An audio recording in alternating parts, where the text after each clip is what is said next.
आज प्रातः 5 बजे श्रद्धेय स्वामी जी महाराज का बहुत सुंदर प्रवचन। समम सर्वेषु भूतेषु तिष्ठन्तं परमेश्वरं विनश्यत्सु विनश्यन्तं यह पश्यति स पश्यति।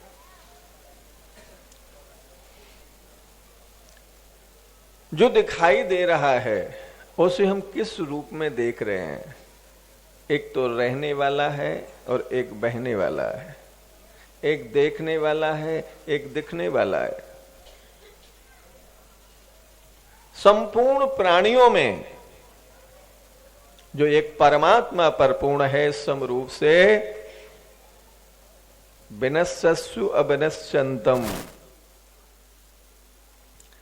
इस परिवर्तनशील नाशवान बदलने वाले संसार में हम यदि उस तत्व को देख लें, परमात्मा को देख लें, यह पश्यति स पश्यति, वो देखने वाला है। ये दृष्टि, ये विवेक सत्संग से आता है। जो सत्संग करते हैं उनके अंदर जड़ चेतन का, नाशवान अविनाशी का अलग अलग विभाग समझ में आ जाता है और इस परिवर्तनशील बहते हुए संसार में भी उस एक परमात्मा को देख लेता है, जिसकी सत्ता से ये सारा संसार, जिसकी सत्ता पर टिका हुआ है। जासु सत्यता ते जड़ माया और भासु सत्य इव मोह सहाया। जिस परमात्मा की सत्ता से ये बदलने वाला, ये नाशवान, ये बहने वाला संसार भी एक सत्य की तरह दिखता है। हमें दिखता है ये संसार है, पर किसकी सत्ता से है? उस परमात्मा की सत्ता से इसकी सत्ता है। परमात्मा की सत्ता नहीं हो तो इस नाशवान का, स्वयं का कोई अस्तित्व नहीं है। जैसे यहां पर ये माइक लगा हुआ है, अभी आप थोड़ी देर पहले नहीं सुन पा रहे थे। क्यों नहीं सुन पा रहे थे? माइक तो था पर सुनाई नहीं दे रहा था।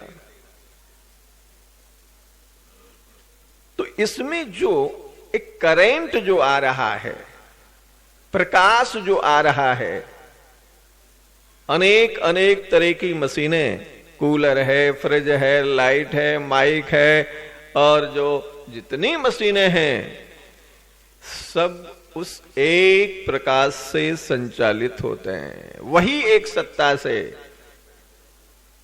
पानी को गर्म कर दे मशीन और पानी को ठंडा कर दे, बर्फ जमा दे, गर्म कर दे, ठंडा कर दे, सुखा दे, गीला कर दे, ये सब क्या है? मशीन का इसमें कोई रोल नहीं है। इसके पीछे जो करंट है, इसके पीछे जो पावर आ रही है, सब करे परम प्रकाशक जोगी और राम अनादि अबदुपति सोई। सबको प्रकाश देने वाला, सबको चेतना देने वाला, सर्वस्व चाहम हृदय सन्निविष्टो मत्तः स्मृतिर ज्ञानम अपोहनम च। तो उस सत्ता की सत्ता से ये नाशवान सत्य की तरह प्रतीत होता है, सत्य भाषित होता है। वस्तुतः ये सत्य नहीं है, इसकी सत्ता नहीं है, सत्ता है परमात्मा की। उस सत्ता से ये सत्तावान दिखता है, इसका अस्तित्व दिखता है। इसको जो है ये एक हमारे अट्रैक्शन का विषय हो जाता है। हमारे आकर्षण का, जिसमें हम खिंच जाते हैं, जिससे हम बंध जाते हैं। पर भगवान क्या कह रहे हैं? यदि यदि विभूतिमत्सत्वम श्रीमदूर्जितमेव वा तत्तदेवावगच्छत्वम मम तेजोंस संभवम। जहां जहां तुम्हारा एट्रैक्शन हो, जहां जहां तुम्हें कोई विशेषता दिखे, जहां जहां मन खिंचे, समझ जाना ये परमात्मा की विभूति है। उनका कोई जो है ये उनकी शक्ति है, योग शक्ति है, विभूति है, उनका एक इसमें होनापन है।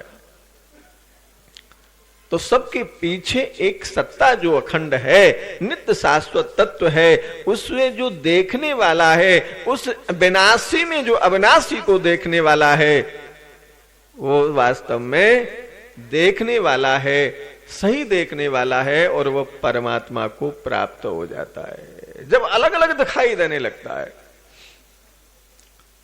आज भगवान की सत्ता की हमें अनुभूति नहीं होती कि भगवान है, और संसार सत्य की तरह दिखता है। ये शब्द स्पर्श रूप रस गंध 5 जो विषय हैं संसार में, जो हमें अट्रैक्ट कर रहे हैं, वो हमें सत्य की तरह, जैसे इनकी सत्ता है, ये संसार है, हमारा ये शरीर है, ये जीवन है, ये मकान है, ये नहीं है। इनके पीछे जो है तत्व वो है, ये मकान नहीं है। जिस है पर संसार टिका हुआ है, जिस सत्य पर टिका हुआ है, वो वास्तव में है। ये संसार हमारे आकर्षण का विषय इसलिए होता है कि इसमें जो आकर्षण है वो परमात्मा की पावर का आकर्षण है। यदि इसमें करंट नहीं आए तो माइक की कोई वैल्यू नहीं रहेगी, ये बेकार हो जाएगा। शरीर में यदि जीवन शक्ति नहीं रहे, प्राण शक्ति नहीं रहे, चेतन तत्व निकल जाए, तो इसकी कोई वैल्यू नहीं रहेगी। इसे कोई छूना पसंद नहीं करेगा, स्पर्श करना पसंद नहीं करेगा, क्योंकि उसमें जो चेतन था वो निकल गया, शरीर रह गया जड़, बहने वाला, नाशवान। ये जो विषय है कि भगवान की जो दृष्टि है, भगवान को देखने की, वो सत्संग से आती है। भगवान को प्राप्त करने का जो लक्ष्य बनता है, वो सत्संग में बैठने से बनता है। हमें ज्ञान होता है कि मानव जीवन हमें भगवान ने क्यों दिया है, इसकी लक्ष्य क्या है। हमें ये सोचना चाहिए कि हम अपने अपने शहर से, अपने अपने गांव से छोड़ करके यहां क्यों आए। सत्संग के लिए आए, अपने कल्याण के लिए आए। ऐसे ही हम ये शरीर लेकर के, इस मनुष्य शरीर को लेकर के इस संसार में क्यों आए, प्रयोजन क्या है लेकर आने का। बगैर प्रयोजन के तो कोई नहीं आता। तो इसका लक्ष्य सिर्फ ये है कि इस मानव शरीर से हम भगवान को प्राप्त कर सकते हैं, भगवान को अपना कह सकते हैं, भगवान के साथ प्रेम करके उन्हें प्राप्त कर सकते हैं। इतनी योग्यता, इतनी पात्रता, इतनी अधिकारता भगवान ने हमें दी है। पर हम भगवान को चाहते हैं, भगवान तो मिलते ही नहीं।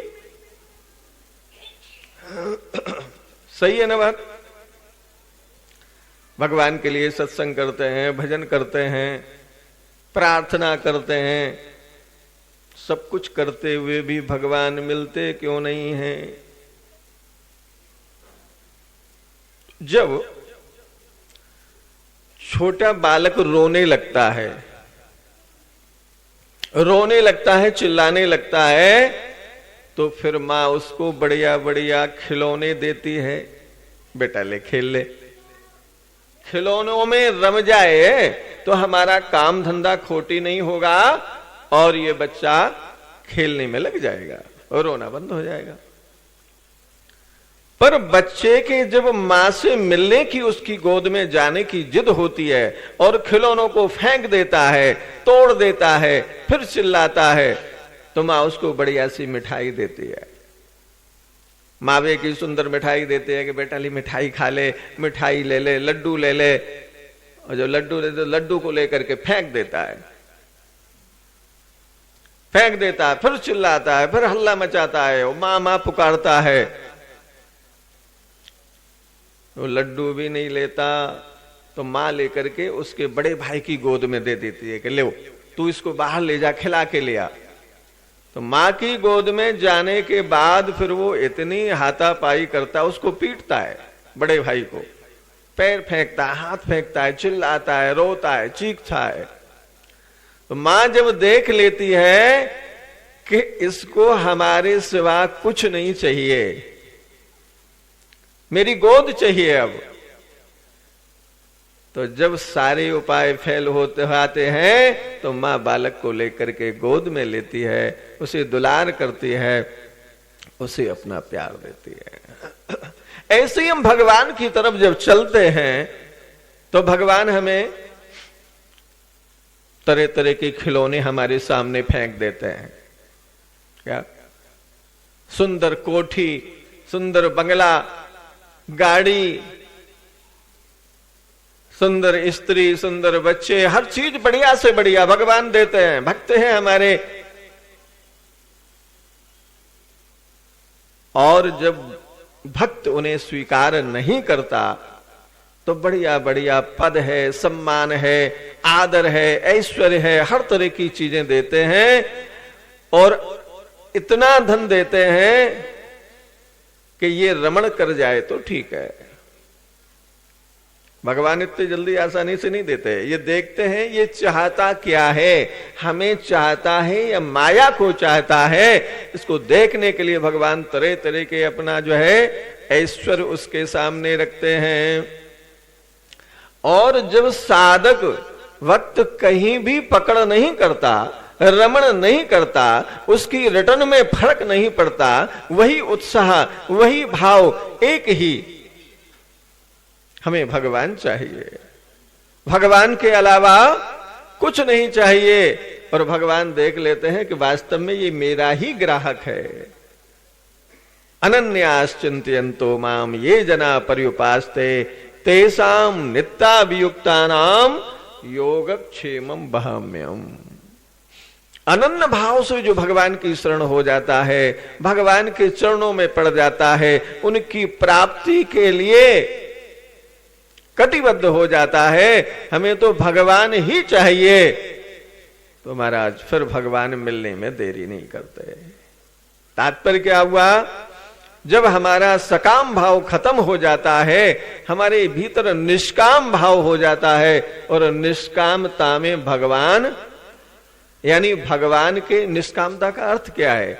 जिसके भीतर भगवान को छोड़ करके दूसरी कोई कामना नहीं है, दूसरी कोई चाहना नहीं है, मान की, सम्मान की, पद की, प्रतिष्ठा की, भोग ऐश्वर्य की। जब इन सब को हम तुच्छ समझ करके छोड़ देते हैं तो बाद में भगवान का नंबर आता है।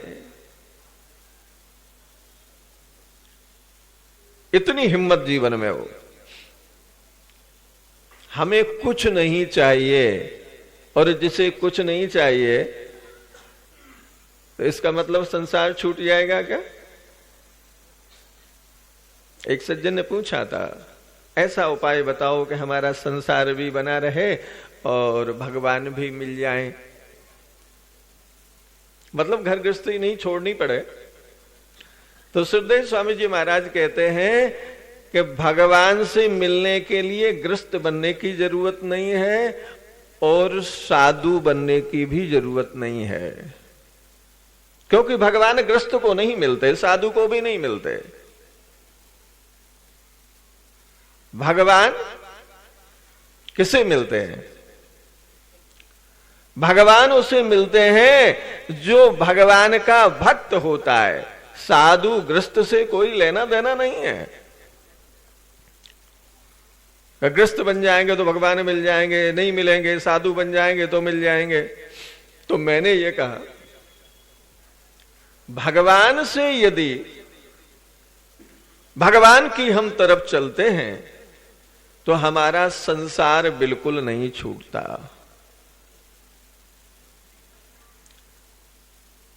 आप ध्यान से सुनिए, आपके काम की चीज है। भगवान की यदि हम भक्ति करते हैं, अपने जीवन को भगवान के चरणों में समर्पित कर देते हैं, तो आपका संसार बिल्कुल नहीं छूटेगा। न स्त्री छूटेगी, न बच्चे छूटेंगे, न धन छूटेगा, न मकान छूटेगा, और न हमारा ये कहलाने वाला प्रिय शरीर, ये भी नहीं छूटेगा। सब यथावत रहेंगे। तो छूटेगा क्या? भगवान की तरफ चलने में क्या छूटता है? वही संत लोग कहते हैं, महापुरुष कहते हैं, संसार को छोड़ दो, त्याग दो, तो भगवान मिल जाएंगे। अब संसार छोड़ दें, भगवान मिले न मिले, जो सुख यहां मिल रहा है वो भगवान के चरणों में मिला न मिला, बड़ी टेंशन होती है, घबराहट है। इसको छोड़ दें, वो मिले न मिले। तो महापुरुषों ने कहा है कि संसार छूटता नहीं है, कुछ भी नहीं छूटता। संसार ऐसा का ऐसा ही रहता है, जो जीवन ऐसा का ऐसा ही रहता है। छूटता क्या है? छूटती है केवल हमारी ममता, हमारी आसक्ति, हमारा जो संसार में संबंध है वो संबंध टूट जाता है, हमारा मोह नाश हो जाता है। नष्टो मोहा स्मृतिर्लब्धा तत्प्रसादान मया च्युतो स्तुतोस्मि गत संदेहा करस्य वचनम तव। वो सारी जो दोनों सेनाओं को देख करके अर्जुन किंग कर्तव्य विमूढ़ हो जाता है, घबरा जाता है। और जैसे ही गीता का ज्ञान भगवान देते हैं, सुनने के बाद एकदम स्वस्थ हो जाता है, अपने स्वरूप में स्थित हो जाता है, मस्त हो जाता है, टेंशन फ्री हो जाता है। वही काका खड़े हैं, ताता, वो चाचा, ताऊ, और जो है भाई, मामा, भांजे, सब खड़े हुए सामने, अपने सारे रिश्तेदार खड़े हैं, परिवार के लोग खड़े हैं। सब खड़े होने पर भी युद्ध के लिए, मरने मारने के लिए, जहां पर खून की नदियां बहने वाली हैं, खून खराबा होने वाला है, लाखों लोग मरने वाले हैं, पर अर्जुन टेंशन रहित हो गया। मोह से रहित इसलिए हो गया, उसको ये पता लग गया कि छूटता कुछ है ही नहीं। बंधन बंधन छूटता है, केवल मोह छूटता है। जो हमारा इसमें मोह है, ये मेरे हैं, ये स्त्री मेरी, ये बच्चा मेरा, ये मकान मेरा, ये दुकान मेरी, ये गाड़ी मेरी, केवल मेरापन खत्म होता है, बंधन बंधन खत्म होता है, छूटता कुछ नहीं है। आप संसार को छोड़ करके एक मिनट नहीं जी सकते। क्यों? ये शरीर नहीं दे सकता। ये शरीर संसार ही तो है।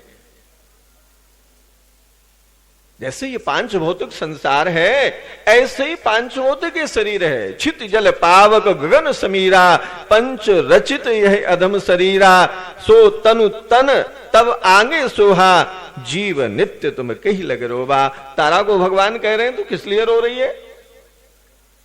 अरे ये शरीर तो मरने वाला है, ये बहने वाला है, ये मर रहा है। आज नहीं मरा, जब से पैदा हुआ, जब से मर रहा था, आज इसका वियोग हो गया। ऐसे ही जो रहने वाला है, इनको देखने वाला है, इस मरने वाले शरीर को, वो है। तो ये टेंशन के संसार न छूट जाए, हमारा किया हुआ जो कुछ है वो सब चला जाए, फिर भगवान मिले तो क्या मिले, सब कुछ रहे फिर भगवान मिले तो अच्छा होता। तो कुछ भी नहीं छूटता। टेंशन लेने की बिल्कुल जरूरत नहीं है। संसार जैसा है वैसा ही रहेगा, केवल आपकी दृष्टि बदल जाएगी, संसार दूसरा दिखने लगेगा। एक महापुरुष की दृष्टि में वही संसार अलग होता है, एक साधक की दृष्टि में वही संसार अलग दिखता है, और एक संसारी विषय को संसार अलग देखता है। अपनी अपनी दृष्टि से देखते हैं, अपने अपने भाव से देखते हैं। संसार एक ही है, पर देखने का नजरिया अलग है, किस भाव से देखते हैं। इसलिए भगवान की तरफ चलने से आपका संसार का सुख और भोग छूटेगा नहीं, ऐश्वर्य छूटेगा नहीं। इससे विलक्षण जो परमात्म सुख है वो परमात्म सुख मिल जाएगा और ये नमक की तरह खारा हो जाएगा और सहज ही इससे वृत्ति उपराम हो जाएगी। आज जो हमारा अट्रैक्शन हो रहा है, वृत्ति लग रही है, वो वृत्ति सहज ही हट जाएगी। जो सुख पायो राम भजन में, सो सुख नाई अमीरी में। मन लागो मोरो यार फकीरी में, मन लागो मोरो यार फकीरी में। तो भगवान के भजन में जो सुख है, वो सुख संसार में नहीं मिल सकता। वो रहने वाला सुख, वो अपना सुख है, निज का सुख है। और ये पर सुख, इससे कभी किसी का पेट नहीं भरा। संसार का सारा त्रिलोकी का ऐश्वर्य मिल जाए तो भी जीव को संतुष्टि नहीं होती। कई बार हम जाने कहां बड़े बड़े सेठ बने, राजा बने, महाराजा बने, बड़े बड़े पदों पर गए, संसार के स्वर्ग में गए, नरक में गए, 84 लाख में सब जगह गए, घूम के आए, पर कहीं पेट भरा, संतुष्टि मिली? हा? चाटत रहो स्वान जिमि पातर, कबहू न पेट्यो भरियो, कबहू न पेट भरियो। कभी पेट भरता ही नहीं है। तो महाराज जी कहते हैं कि पेट क्यों नहीं भरता? इसलिए नहीं भरता क्योंकि ये सुख अपना नहीं है। इस संसार का सुख अपने तक पहुंचता नहीं है, ये शरीर तक पहुंचता है। आप तीनों शरीरों को संतुष्ट कर सकता है, इनको जो है इसको जो है स्वस्थ कर सकता है, पुष्ट कर सकता है, पर इनसे आपको स्वयं को पुष्टि नहीं मिल सकते। तो अपनी खुराक ये है ही नहीं। इसलिए वो मैत्रेय जी से पूछते हैं विदुर जी श्रीमद् भागवत में कि सुखाय कर्माणि करोति लोको। सारा संसार सुख के पीछे दौड़ रहा है, सुख मिल जाए, सुख मिल जाए, हम सुखी हो जाएं, दुख से छूट जाएं। पर जैसे जैसे छूटने की कोशिश करते हैं वैसे वैसे दलदल में फंसते चले जाते हैं।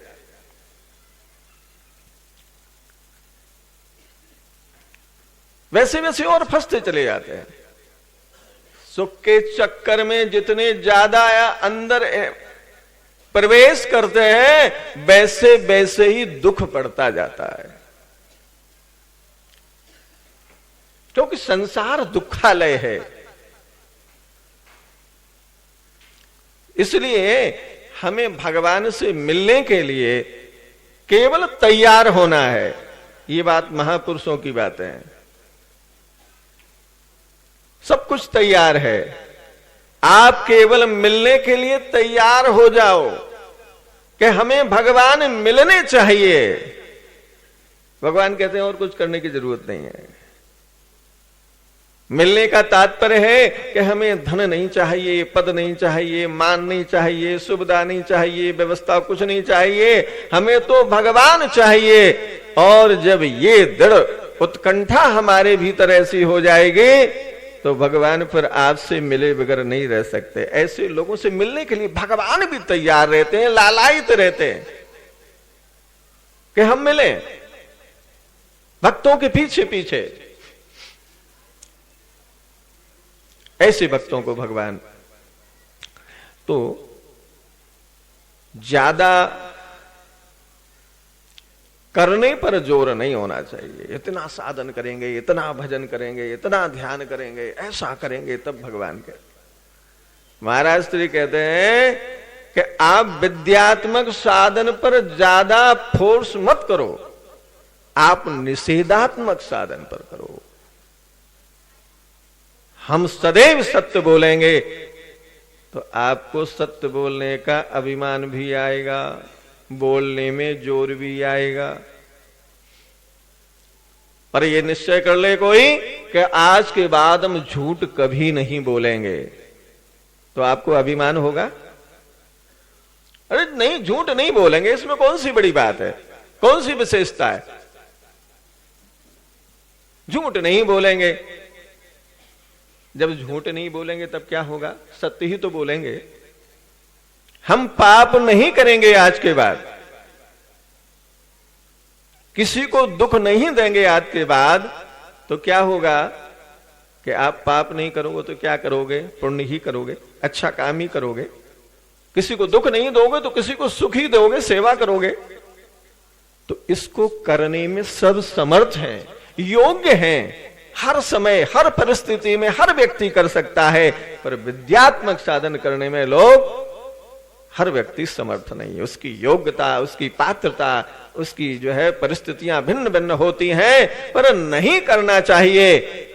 ये साधन जितना दामी है और भगवान तक पहुंचाने में समर्थ है, उतना विद्यात्मक साधन नहीं है।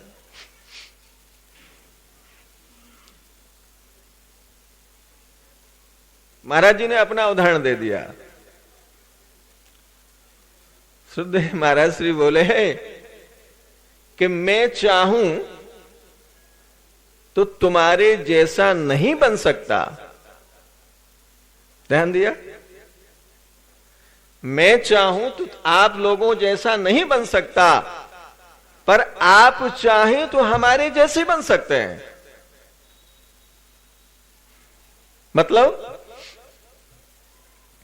मतलब ये कि हम यदि साधु से ग्रस्त बनना चाहें तो मकान चाहिए, स्त्री चाहिए, बच्चे चाहिए, धन चाहिए, गाड़ी चाहिए, ये चाहिए, नौकर चाहिए, क्या क्या चाहिए। और ये सब हाथ की चीज नहीं है, मिल जाए। संसार के सुख और भोग ऐश्वर्य कोई चाहने से थोड़ी मिलते हैं। तो दुनिया मिल जाए, सबको मिल जाए, नहीं मिलते चाहना से।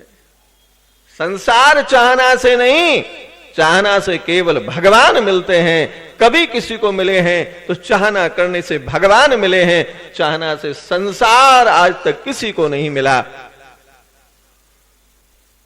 और यदि आप लोग चाहो तो हमारे जैसे हो सकते हो क्या? हमारे जैसे हो सकते हो कि यहां पर सब समर्थ हैं क्या? कि स्त्री छोड़ दो, आप जो है संसार छोड़ दो, घर छोड़ दो, संसार के सुख छोड़ दो, भोग छोड़ दो, सब कुछ छोड़ करके, त्याग करके इस स्थिति में आ जाओ। पर हम संसार को प्राप्त कर लें, स्वीकार कर लें, संसारी बन जाए, हमारे हाथ की बात नहीं है। पर संसारी व्यक्ति परमार्थी हो सकता है, साधक हो सकता है, भक्त हो सकता है। ये स्वतंत्रता है। हर व्यक्ति संसार को छोड़ने में स्वतंत्र है। संसार को पाने में स्वतंत्र है क्या? संसार मिल जाए, संसार की वस्तुएं मिल जाएं, पद मिल जाए, सुविधा मिल जाए, व्यवस्था, ये हाथ की बात नहीं है।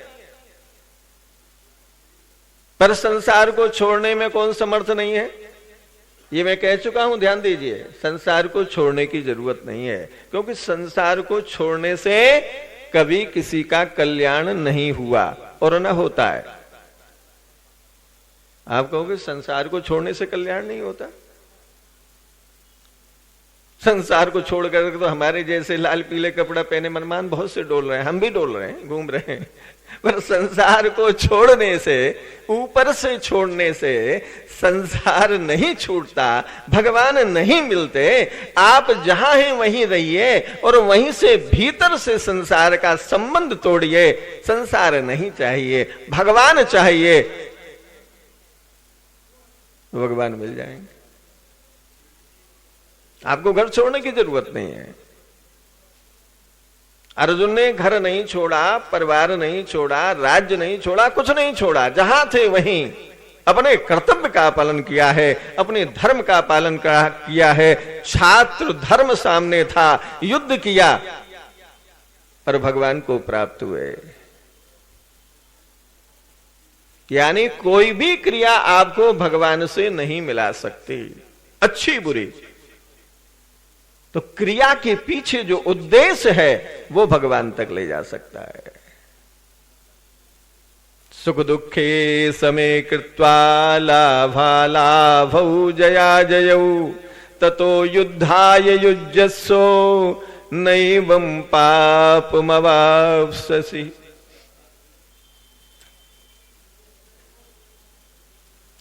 सम होकर के, समता में स्थित होकर के भगवान से मिलने के लिए तैयार हो जाओ। भगवान मिलने के लिए तैयार हैं, जहां हैं। आपको देश काल परिस्थिति का त्याग नहीं करना है, अपनी वेशभूषा नहीं बदलना है, किसी जो है कहीं जाने आने की जरूरत नहीं है। जहां है, जिस परिस्थिति में है, केवल आपको भाव बदलना है। संसार की जगह अपने हृदय में भगवान को स्वीकार करना है। भगवान मिलने के लिए, और भगवान नहीं मिले, मनुष्य शरीर जब मिल जाता है उसके बाद हम लोगों ने हाथ मिला हुआ है, उस परमात्मा को देने वाले को ही भूल जाते हैं। जिहि तन दियो ताहि बिसरायो कैसो नमक हरामी। उसी पर आक्षेप कटाक्ष करने लगता है, भगवान होगा, हमें तो पता नहीं, हम तो देखा नहीं, भगवान होता होगा, किसी को मिला हो पता नहीं। तो एक कथा आती है, पुनः मूस को भव। क्योंकि कथा कहानी आपको ज्यादा इंटरेस्टेड लगती है तो कभी कभी सुना देते हैं। छोटे लोग अलर्ट होके सुनते हैं ध्यान से, क्या कथा सुना रहे हैं। तो एक महात्मा जी समर्थ सिद्ध योगी समर्थ जो है बैठे हुए थे समाधि में, और एक चूहा भागता हुआ आया और महात्मा की गोद में छिप गया, घबराया हुआ। महात्मा की समाधि खुली कि बेटा तुम कैसे दौड़ रहे हो, कैसे भाग रहे हो, कैसे, क्या परेशानी है तुम्हारे को? कि महाराज, महात्मा तो सारी बोली समझते हैं, भाषा समझते हैं, कोई बड़ी बात नहीं है समर्थों के लिए। तो वो मूसक बोला कि महाराज ये बिल्ली है ना, वो हमारे पीछे पड़ी रहती है, किसी के घर में जाओ, कहीं जाओ, मेरे पीछे पड़ी रहती है, और मैं इतना परेशान हूं, रात दिन टेंशन में रहता हूं इस बिल्ली के पीछे, खुला रह नहीं सकता। जब भी देखो बिल्ली जो है जरा भी असावधान हुआ तो अटैक करने के लिए तैयार। तो महाराज मैं बहुत परेशान हूं बिल्ली से। क्या चाहता बेटा? कि महाराज में बिल्ली हो जाता तो ठीक रहता। महात्मा ने कहा कि बिल्ली हो जा, तेरी यदि खुशी बिल्ली में है तो बिल्ली हो जा। और जैसी आशीर्वाद दिया वो चूहा बिल्ली के रूप में परिवर्तित हो गया और बिल्ली बन करके महात्मा की गोद से चला गया। अब जा करके इधर उधर, बिल्ली कोई एक जगह बैठने वाली थोड़ी है, जैसे चूहा नहीं बैठ सकता ऐसे बिल्ली भी नहीं बैठ सकती। कभी किसी के घर में, कभी किसी में, माखन के चक्कर में, कभी जो है दही के, कभी दूध के चक्कर में, कभी इस घर में उस घर में। एक दिन कुत्ता ने अटैक कर दिया, और कुत्ता ने जैसी अटैक किया सो बिल्ली दौड़ती भागती आई महात्मा की गोद में। महात्मा ने कहा कि बेटा तेरे को तो मैंने चूहे से बिल्ली बना दिया, अब भी तू जो है डरा हुआ है, कारण क्या है?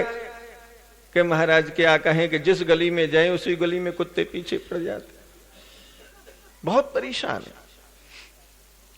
जिधर से निकलो उधर से ही कुत्ते हमारे पीछे चारों तरफ से पड़ जाते हैं। मुझे जीना हराम कर रखा इन कुत्तों ने। महाराज बहुत परेशान हैं, हम तो इस बिल्ली में नहीं चल रहा।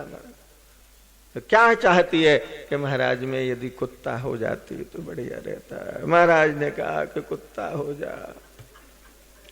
समर्थ योगी के लिए कोई बड़ी बात नहीं थी, उसे चूहे से बिल्ली और बिल्ली से कुत्ता बना दिया। अब कुत्ता कौन सा एक जगह बैठने वाला था, उसको भी एक जगह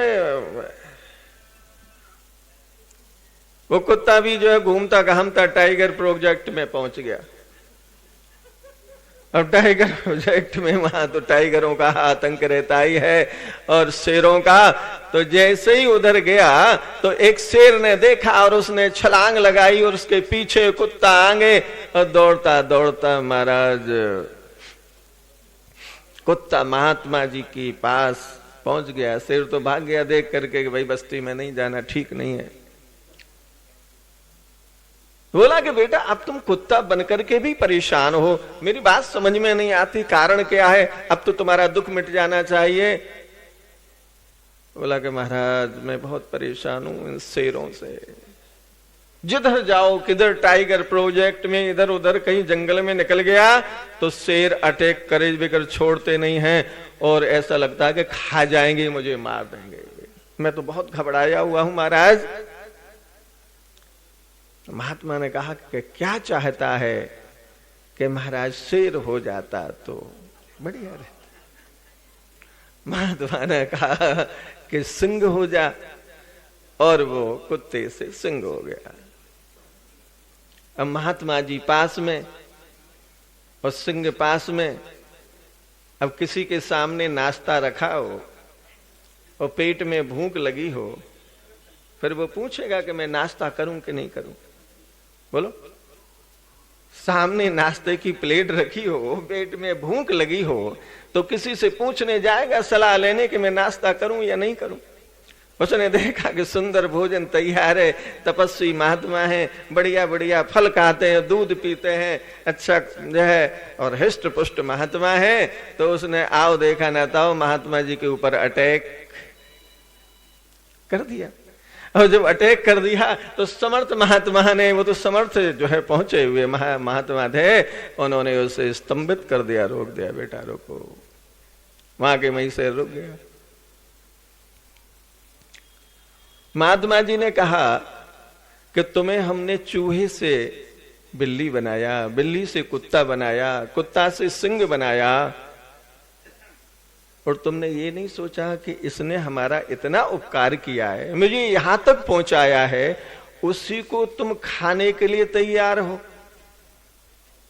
ये तो सोच लेते कि जो चूहे को सिंह बना सकता है, क्या वो सिंह को चूहा नहीं बना सकता? ये तुम्हारे अंदर विचार नहीं आया। जिसको चूहे को जो शेर बना सकता है, उस शेर को चूहा बनाने में भी तो मंत्र उसको आता होगा। चूहे से शेर बनाने का मंत्र आता है, तो ये मंत्र नहीं आता कि शेर को चूहा बना दें। तुम कृतज्ञ हो और ऐसे कृतज्ञों का उपकार करना ठीक नहीं है। जिसने तुम्हें यहां तक पहुंचाया उसे ही खाने के लिए तैयार हो। पुनः मूस को भव, जाओ चूहे हो जाओ। तो भगवान ने हमें 84 में भटक रहे थे, भटकते हुए 84 में भटकते हुए जीव को भगवान ने दया करके कभी जो है अच्छी अच्छी योनियों में लाते लाते तो मनुष्य शरीर में ला करके भेज दिया। और मनुष्य शरीर में जैसे ही पहुंचे तो मनुष्य शरीर में आते ही बस अब तो क्या है कि भगवान तो मैंने देखा नहीं कभी, और भगवान होगा तो देखेंगे। अभी क्या, अभी तो जीवन पड़ा है सारा, बुढ़ापे में देखेंगे, भगवान से भी बात करेंगे, मिलेंगे बाद में। अभी क्या जल्दी है, अभी सारा जीवन पड़ा है, अभी से भगवान के लिए बताओ। जिस भगवान ने ये सुंदर मानव दिया, उसी भगवान को भूल गया, उसी की उपेक्षा करने लगा, उस सर्वसमर्थ परमात्मा की, जो अपनी गोद में लेने के लिए तैयार है, आपके सारे काम करने के लिए तैयार है। भगवान ये आश्वासन देते हैं, सखा सोच त्यागहु बल मोरे, सब विधि घटव काज में तोरे। तुम तो केवल मेरे मित्र बन गए, अब तुम्हें टेंशन लेने की जरूरत नहीं है, अब चिंता करने की जरूरत नहीं है। तुम्हारे सारा योगक्षेम वहन करने के लिए मैं तैयार हूं, सारा काम करने के लिए मैं तैयार हूं, तुम चिंता क्यों करते हो? इतना आश्वासन देने के बाद भी हम अपना टेंशन नहीं छोड़ते। क्यों? क्योंकि भगवान पर भरोसा है ही नहीं। टेंशन तो भगवान के जो आश्रित होते हैं वही छोड़ सकते हैं, जो खुद ही अपने मालिक बने हुए हैं, खुद ही कर्ता धर्ता बने हुए हैं। कर्ता धर्ता भगवान है और हम बन जाते हैं, सारे संसार को तो भगवान चलाते हैं, सारे संसार के मालिक भगवान हैं और हमारे घर के मालिक हम हैं, घर को हम चलाते हैं। ठीक है ना? सारे विश्व को भगवान चलाने वाले, इस सारे विश्व के संचालक मालिक पालक भगवान हैं और हमारे घर के मालिक हम हैं। हम कहते हैं सारे विश्व के मालिक भगवान हैं, कर्ता धर्ता भगवान है, तो सब अपने अपने के जो है सब भगवान का ही है, सब कुछ भगवान का है और ये घर तो हमारा है। तो ये बताओ, भगवान का एक आध घर होगा कोई? सब अपना अपना कह देंगे ये मेरा है, वो कहे ये मेरा है, वो कहे ये मेरा है। तो भगवान का कौन सा है? कि भगवान का कोई सा नहीं है। था भगवान का कब्जा हम कर बैठे कि मैं तो मेरा है। बताओ। तो यदि आप अपना मानते हैं तो आप भगवान को अपना नहीं मान सकते। भगवान को अपना मानने के लिए पहले इसलिए श्रद्धेय महाराज श्री कहते हैं, और श्रद्धेय सेठ जी ने भी इस विषय में बहुत जो है निषेधात्मक साधन को बहुत श्रेष्ठ बताया है। आप निषेधात्मक जो नहीं करना चाहिए बस वो नहीं करेंगे तो जो करने वाला साधन है वो अपने आप होने लगेगा और भगवान तक आप पहुंच जाएंगे। पर विद्यात्मक साधन पर बहुत जोर है, ये करेंगे और ऐसा करेंगे और इतना करेंगे और ऐसे करेंगे। और यदि शरीर बुजुर्ग हो गया है, बीमारी लगी हुई है, पैरालाइसिस हो गया है, खाट पकड़े हुए हैं, वो कैसे करेगा साधन? कैसे मिलेगा भगवान से? जप कैसे करेगा? ध्यान कैसे करेगा? पूजा कैसे करेगा? महाराज ऐसा भाव होना चाहिए कि भाई कि मैं पाप नहीं करूंगा, अन्याय नहीं करूंगा, निषिद्ध कर्म नहीं करूंगा, किसी को दुख नहीं दूंगा, तो विद्यात्मक साधन हो गया। तो निष्काम भाव जो है ये भाव है। एक बार श्रद्धेय सेठ जी गोरखपुर में ही कुष्ठाश्रम में गए। कुष्ठाश्रम में गए तो वहां देखी गतिविधि देख करके उनको बहुत अच्छा लगा और उन्होंने कहा कि आप लोग वास्तव में धन्यवाद के पात्र हैं, बहुत ही श्रेष्ठ लोग हैं जो ऐसे रोगियों की सेवा करके और जो है अपना जीवन जो है इनकी सेवा करके इनको सुख दे रहे हैं, इनकी सेवा करके इनका मंगल कर रहे हैं। पर एक बात ध्यान रखना, कभी ये भ्रम मत करना कि मैं इनकी सेवा कर रहा हूं, मैं इनका उपकार कर रहा हूं। आप इनकी भौतिक सेवा करके, आप इनकी भौतिक सेवा करके और आपके जीवन में क्या हो रहा है?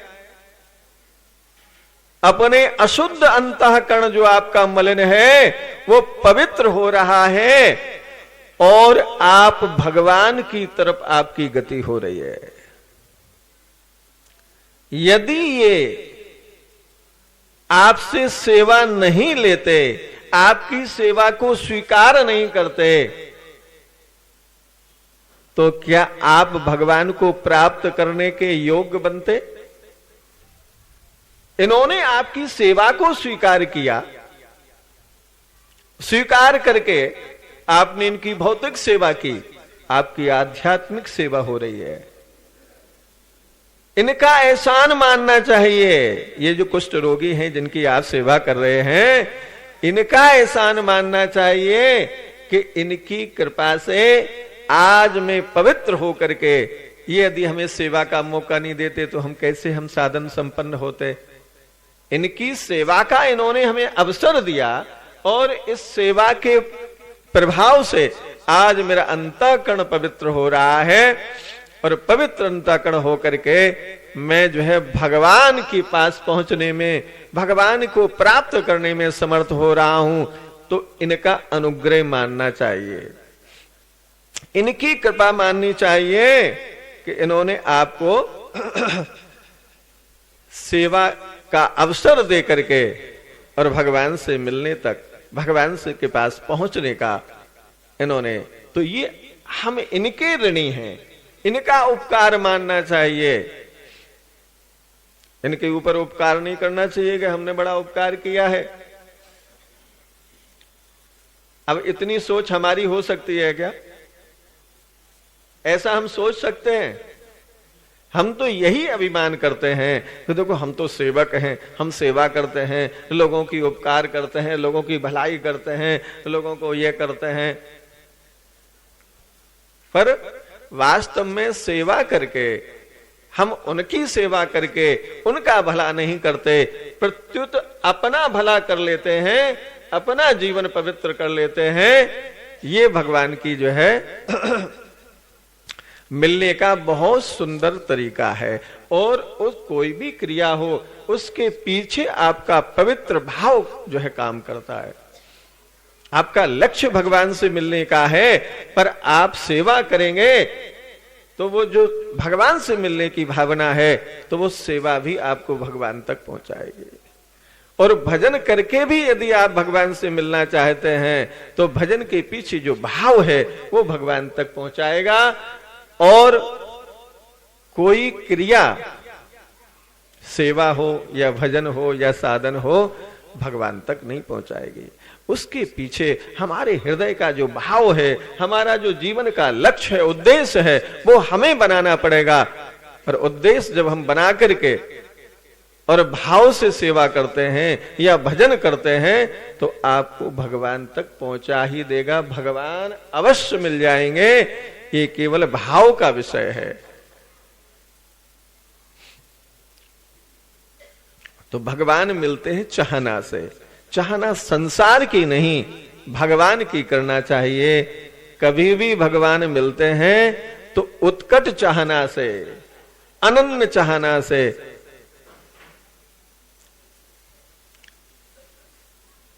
संसार चाहना से कभी किसी को मिलता होता तो, पर कभी नहीं मिलता। तो इसलिए भगवान की प्राप्ति का लक्ष्य हमारा यहां बन जाए। इस दिव्य सत्संग में आकर के, जहां पर श्रद्धेय सेठ जी और श्रद्धेय स्वामी जी महाराज, श्रद्धेय भाई जी का ऐसा प्रभाव है, ऐसे सत्संग के यहां परमाणु हैं। भगवत प्राप्ति के मिलने वाले जो दिव्य भाव हैं, जो मिला सकते हैं, ऐसा दिव्य वायुमंडल यहाँ है, ऐसा दिव्य वातावरण यहाँ है।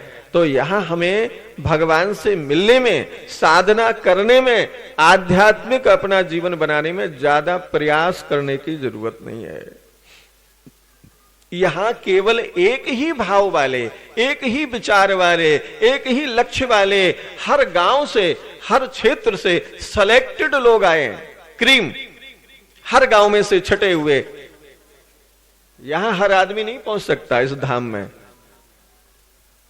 भगवान की कृपा जिन पर होती है वो खिंच करके चले आते हैं और ऐसे दिव्य सत्संग में जो है गोता लगा करके अपने जीवन को पावन करके और भगवान से मिलने के योग्य होते हैं। तो यहां जो वातावरण है, यहां जो आपको शक्ति मिलेगी, पावर मिलेगी साधना में, उपासना में, भजन में, वो घर में नहीं मिलेगी। घर के परमाणु अलग हैं, वहां का वातावरण, वाइब्रेशन अलग है। और जहां नित्य सत्संग होता है वहां का वाइब्रेशन अलग होता है, वहां की पावर अलग होती है। यहां पर आध्यात्मिक ऊर्जा भरी हुई है सारे वायुमंडल में। आप जिधर जाएंगे, जहां बैठेंगे, वहीं आपका ध्यान लग जाएगा, वहीं आपका भजन होने लगेगा। आप सुबह सत्संग के लिए बट वृक्ष के नीचे गए थे, वो जगह कितनी पावन है कि वहां पर बड़े बड़े ऋषियों ने, महात्माओं ने तपस्या की है, भजन किया है। और वहां पर श्रद्धेय सेठ जी ने इतना सत्संग चलाया है, श्रद्धेय स्वामी जी महाराज ने, कि बहुत ही पावरफुल जगह है। वहां पर बैठ करके यदि हम जब ध्यान करते हैं, साधन करते हैं, आपकी चित्तवृत्ति शांत हो जाएगी, आपका मन एकाग्र हो जाएगा और आप भगवान के ध्यान में, चिंतन में डूब जाएंगे। सहज ही जो साधन हमसे होता नहीं है, वो साधन यहां के इस दिव्य वाइब्रेशन में, दिव्य वातावरण में, क्योंकि यहां सब एक ही लक्ष्य को लेकर के घर से आए हैं कि भगवान कैसे मिले,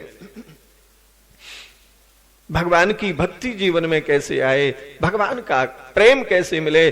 सबके ऐसे भाव जब एक साथ जो होते हैं, तो ऐसे लोगों का जब संग मिलता है तो एक अलग ही वाइब्रेशन बनता है। ये साधारण लोग नहीं होते हैं। आप केवल जो साधन सत्संग में लगे हुए हैं, ये साधारण लोग नहीं हैं। जब भगवान ने वाल्मीकि जी से पूछा कि मैं कहां रहूं, तो वहां पर जो है वाल्मीकि जी महाराज उत्तर दे रहे हैं कि राम भगतो प्रिय लागहि जेहि, तेहि उर बसवु सहित बैदेहि। राम भगत प्रिय लागहि जेहि। जो राम जी के भक्त जो दिखाई दे रहे हैं बैठे हुए, ये यदि हमें अच्छे लगने लगे, ये वास्तव में हमारे असली मित्र हैं, यही सखा हैं, यही हमारे सहायक हैं, यही, और वो यदि अच्छे लगने, राम भगत प्रिय लागहि जेहि, राम भगत प्रिय लागहि जेहि, तेहि उर बसवु सहित बैदेहि, तेहि उर बसवु सहित बैदेहि, तेहि उर बसवु। उनके हृदय में भगवान विराजमान हो जाते हैं, उनका भजन सहज ही होने लगता है। तो सबकी प्रसन्नता लेना, सबका आशीर्वाद लेना भक्तों का, तो ये भगवान को प्रसन्न करने में समर्थ है। श्रीमन नारायण नारायण नारायण, श्रीमन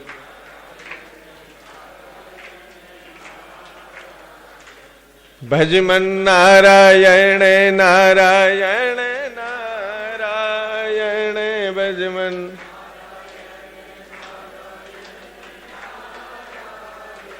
श्री हरि नारायण नारायण नारायण, श्री हरि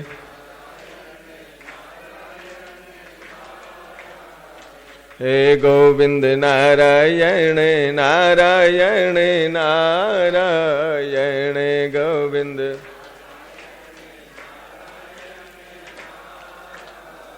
हे लक्ष्मी नारायण नारायण नारायण। बोलिए कीर्तन।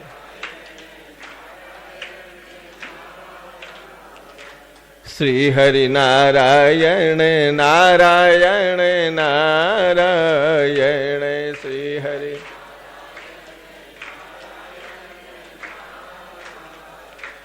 गाओ नारायण नारायण नारायण, गाओ नारायण।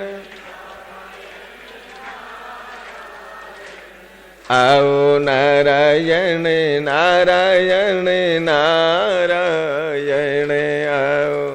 बोलो हरि बोल। कैलाश जी बोलो श्रीमन नारायण नारायण नारायण श्रीमन।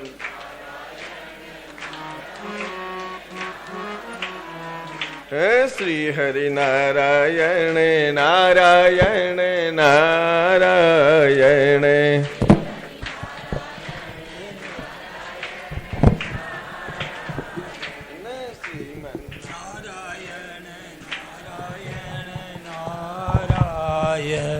श्रीमन नारायण